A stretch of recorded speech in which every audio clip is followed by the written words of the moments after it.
жүргізу бойынша біз мұнайдың жағын көріп отырмыз. Бұл далаға қоқыстарды төгіп жатқанын көреміз. Олардың көлден ластанған көлден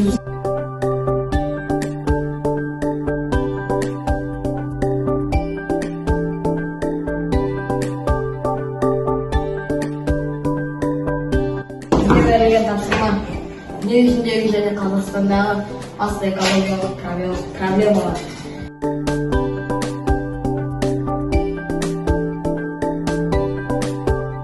Табиғатты қорғау үшін осындай іс-шаралар өткізуші едім. Қазақстан әрбір ауыл тұрғыны ауыл тазалығына деген шынайы жанашырлықпен, жауапкершілікпен қарауы тиіс. Егер мен суретші болсам,